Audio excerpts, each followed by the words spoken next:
અત્યારે આપણે બનાવવા જઈ રહ્યા છીએ મગ પુલાવ. તો જોઈ શકો છો તમે મગ પુલાવ કઈ રીતે બને છે. તો આજે તમને ફૂલ રેસીપી આપવાનો છો, તો વિડીયોમાં જોડાઈ રહો એન્ડ સુધી.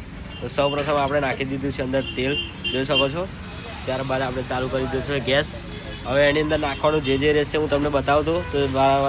તો હજુ સુધી ચેનલ પર નવા તો ચેનલને સબસ્ક્રાઈબ કરી દો, વિડીયો ગમે તો વિડીયોને લાઇક શેર એન્ડ કોમેન્ટ કરી દો. તો સ્વાગત છે તમારું આજે એક નવા બ્લોગમાં. તો ચાલો શરૂઆત કરીએ હવે મગ પુલાવ બનાવવાની. ટેસ્ટી મગ પુલાવ જોઈને જ તમને મોઢામાં પાણી આવી જશે એવું આજે સ્વાદિષ્ટ મગ પુલાવ બનાવવાનો છે. તો સૌપ્રથમ નાખીશું આપણે કેપ્સિકમ મરચાં. કેપ્સિકમ મરચાં એડ થઈ ગયા છે, જોઈ શકો છો તમે. કેપ્સિકમ મરચાં એડ થઈ ગયા છે. હવે ત્યારબાદ નાખીશું આપણે ડુંગળી, જોઈ શકો છો.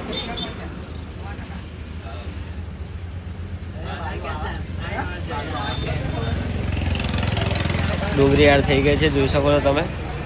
તમારા હિસાબથી તમારે એડ કરવાની રહેશે ડુંગળી. હવે ત્યારબાદ નાખીશું આપણે કોબીજ.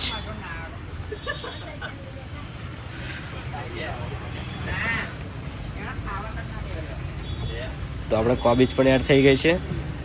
હવે ત્યારબાદ નાખીશું આપણે ટામેટા. જોઈ શકો છો બધું શાકભાજી આપણે ટોટલી એડ થઈ ગયું છે. હવે એને પ્રોપર તરીકે મિક્સ કરી લેવાશું.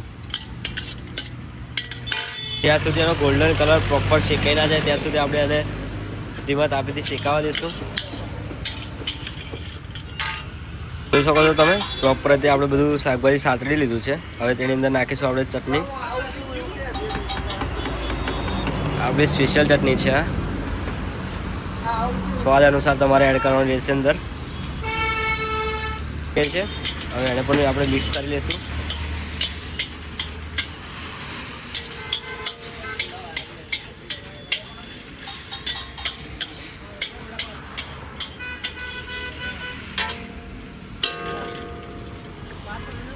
જોઈ શકો છો ચટણી પણ આપણે શેકાઈ જાય છે. ત્યારબાદ નાખીશું હવે રાઈસ આપણે.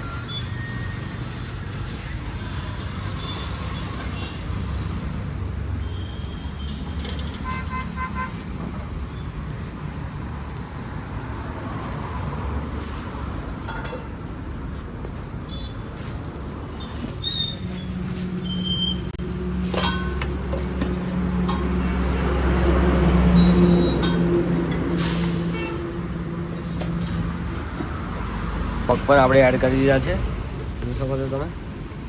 ત્યારબાદ નાખીશું હવે આપણે સ્પેશિયલ મસાલો.